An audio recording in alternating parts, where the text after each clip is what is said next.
ഫൈസൽ, അതാണ് എങ്ങനെയാണ് ഈ പ്രശ്നത്തിലേക്ക്, ഈ സംഘർഷത്തിലേക്ക് ഷഹബാസ് എത്തിപ്പെട്ടത് എന്നതാണ്.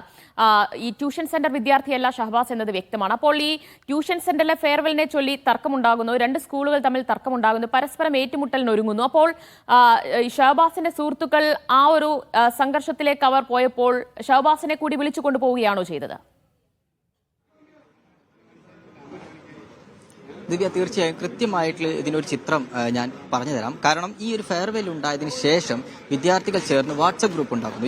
ഇത് നമ്മൾ മനസ്സിലാക്കേണ്ടത് ട്യൂഷൻ സെന്ററിലെ വിദ്യാർത്ഥികളിൽ നിന്ന് മാറി ഇത് രണ്ട് സ്കൂളുകൾ തമ്മിലുള്ള ഒരു പ്രശ്നമായി മാറുകയാണ് ഉണ്ടായത്. അതായത് MJ ഹയർ സെക്കൻഡറി സ്കൂളിലെ വിദ്യാർത്ഥികളും Thamarassery government vocational higher secondary സ്കൂളിലെ വിദ്യാർത്ഥികളും തമ്മിലുള്ള, അല്ലെങ്കിൽ സ്കൂളുകൾ തമ്മിലുള്ള ഒരു പ്രശ്നമായി മാറുന്ന തരത്തിലേക്കാണ് പിന്നീട് ഈ കാര്യങ്ങൾ പോയത്. അത് ഞായറാഴ്ച ഈ ഫെയർവെല്ലിന് ശേഷം ഇവിടെ വാട്സപ്പ് ഗ്രൂപ്പ് ഉണ്ടാക്കുകയും സംഘടിച്ചുകൊണ്ട് ഈ വിദ്യാർത്ഥികളെ അല്ലെങ്കിൽ ഇത്തരത്തിൽ നമുക്ക് ചോദിക്കാൻ പോകണം എന്നുള്ള തരത്തിലേക്കുള്ള കാര്യങ്ങളിലേക്കാണ് പിന്നീട് നീങ്ങിയത്. അതിലാണ് ഈ ട്യൂഷൻ സെന്ററിൽ ഈ ഷഹബാസ് പഠിക്കുന്നില്ലെങ്കിലും ഈ പറയുന്ന ബാക്കിയുള്ള കുട്ടികൾ ഈ വ്യാഴാഴ്ച വൈകിട്ട് ഷഹബാസ് വീട്ടിൽ പഠിച്ചുകൊണ്ടിരിക്കുകയായിരുന്നു, അവനെ വിളിച്ചു കൊണ്ടുപോകുന്ന ഒരു സാഹചര്യത്തിലേക്കാണ് പോയത്. അതാണ് ഷഹബാസിനെ ഈ പറയുന്ന സംഘർഷത്തിലേക്ക് എത്തിക്കാനുണ്ടായ ഒരു കാരണം. ബാക്കിയുള്ള കുട്ടികൾ കൂടെ പഠിക്കുന്ന കുട്ടികളാണ്, അവർ ഷഹബാസിനെ കൂട്ടിക്കൊണ്ടുപോവുകയായിരുന്നു എന്നുള്ളതാണ്. ഈ ഒരു വിഷയത്തിൽ ഷഹബാസ് എങ്ങനെ, അല്ലെങ്കിൽ ഈ സംഘർഷവുമായി ബന്ധപ്പെട്ട് ഷഹബാസ് എങ്ങനെ എത്തി എന്നുള്ള ഒരു വിഷയത്തിൽ നമ്മൾ മനസ്സിലാക്കേണ്ടത്. അതിനുശേഷം അല്ലെങ്കിൽ ഈ ഗ്രൂപ്പിൽ എത്തിയതിനു ശേഷം ഈ പറയുന്ന ആളുകൾ ഷഹബാസിനെ കൂട്ടിക്കൊണ്ടുപോകുന്നു, ഇപ്പൊ താമരശ്ശേരിയിൽ ട്യൂഷൻ സെന്ററിന്റെ അടുത്ത് സംഘടിക്കുന്നു. ബാക്കിയുള്ള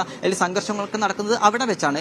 പക്ഷേ നമ്മൾ ഇതിനു മുമ്പും ഈ പറയുന്ന പല ആളുകളുമായിട്ടും, ഈ പറയുന്ന സ്കൂളുകളുമായിട്ടും അല്ലെങ്കിൽ മറ്റുള്ള കുട്ടികളോടുമായിട്ടൊക്കെ നമ്മൾ സംസാരിക്കുമ്പോൾ ഇതിനു മുമ്പും പല തവണയും ഇത്തരത്തിൽ പല പ്രശ്നങ്ങളും വിദ്യാർത്ഥികൾ തമ്മിൽ ഉണ്ടായിരുന്നു. ചെറിയ തോതിലുള്ള വാക്കുതർക്കങ്ങളും ഒക്കെ ഉണ്ടായിരുന്നു എന്നുള്ളതാണ് മനസ്സിലാക്കുക. പക്ഷെ ഇത്ര വലിയൊരു സംഘർഷാവസ്ഥയിലൊക്കെ ഒന്നും പോയിരുന്നില്ല.